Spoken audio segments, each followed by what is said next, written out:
मध्य प्रदेश में एक बार फिर से बीजेपी का नया प्रदेश अध्यक्ष कौन होगा, इस बात के कयास लगने लगे हैं। दरअसल एमपी में बीजेपी संगठन के चुनाव प्रभारी केंद्रीय मंत्री धर्मेंद्र प्रधान के भोपाल दौरे की तारीख तय होते ही अब ये साफ हो गया है कि जल्दी ही मध्य प्रदेश के बीजेपी के कार्यकर्ताओं को नया प्रदेश अध्यक्ष मिल ही जाएगा। मगर किसका नाम चल रहा है इस पद की दौड़ में और कौन कौन बने हुए इस पद की दौड़ में, देखिए इस रिपोर्ट में। मध्य प्रदेश सरकार के मुखिया 1.5 साल पहले चुन लिए गए थे, लेकिन बीजेपी संगठन के मुखिया के नाम पर अब तक मोहर नहीं लग पाई है। तारीख पर तारीख, तारीख पर तारीख, ये डायलॉग फिल्मी जरूर लगता है, लेकिन एमपी बीजेपी पर क्या खूब सटीक बैठता है। इस साल जनवरी महीने में बीजेपी के नए प्रदेश अध्यक्ष का ऐलान होना था, लेकिन हुआ नहीं। अब एक बार फिर धर्मेंद्र प्रधान के भोपाल आने पर प्रदेश अध्यक्ष के नाम पर अटकलें तेज हो गई हैं। धर्मेंद्र प्रधान को बीजेपी ने मध्य प्रदेश में प्रदेश अध्यक्ष के पद के चुनाव के लिए प्रभारी बनाया है। जुलाई के पहले हफ्ते में उनके भोपाल दौरे से पहले एक बार फिर प्रदेश अध्यक्ष के नाम की अटकलें लगाई जाने लगी हैं। में संगठन पर्व पूरी उत्साह से अपनी पद्धति के अनुसार चल रहा है। जल्द ही जैसे ही हमारे चुनाव अधिकारी का कार्यक्रम घोषित होगा, उसके बाद यह प्रक्रिया भी पूरी पारदर्शिता से पूर्ण होगी और हमारे यहाँ जो चुनाव की प्रक्रिया है वो संपन्न होगी। भारतीय जनता पार्टी में तो जो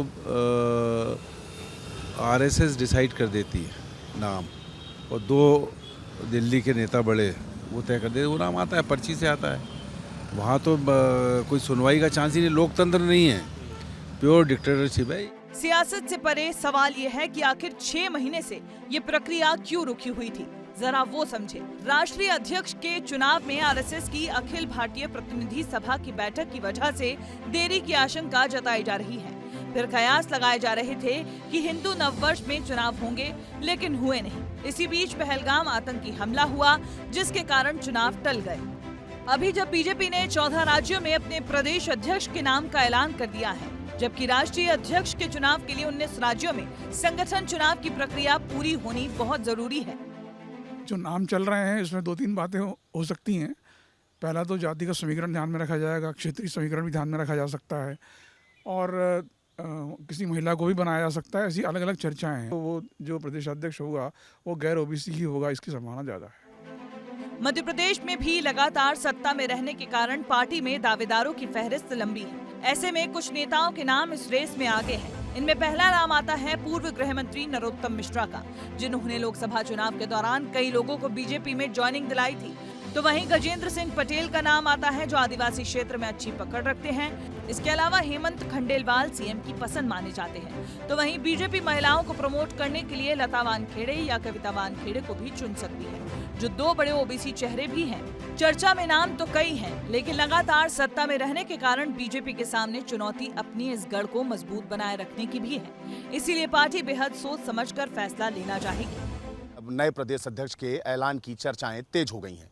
धर्मेंद्र प्रधान 1 या 2 जुलाई को मध्य प्रदेश आ सकते हैं और इस दौरान मध्य प्रदेश के नए प्रदेश अध्यक्ष की घोषणा हो सकती है। अगर देखा जाए तो इसमें नरोत्तम मिश्रा, सुमेर सिंह सोलंकी सहित कई नामों पर चर्चा हो रही है। हालांकि हेमंत खंडेलवाल का नाम भी सूत्रों के हवाले से लिया जा रहा है। कैमरा पर्सन नागेंद्र के साथ अंचल शुक्ला, विस्तार न्यूज। मध्य प्रदेश के अलावा उत्तर प्रदेश, उत्तराखंड, गुजरात, तेलंगाना, त्रिपुरा और पश्चिम बंगाल में भी बीजेपी के प्रदेश अध्यक्ष का चुने जाना बाकी है। उम्मीद है इन सभी राज्यों को आने वाले सप्ताह में नया प्रदेश अध्यक्ष मिल ही जाएगा। बड़ी खबर यह भी है कि जुलाई के पहले हफ्ते में ही दिल्ली में संघ की भी बड़ी बैठक होनी है, जिसमें संघ प्रमुख से लेकर बीजेपी के राष्ट्रीय पदाधिकारी भी बैठक में मौजूद रहेंगे।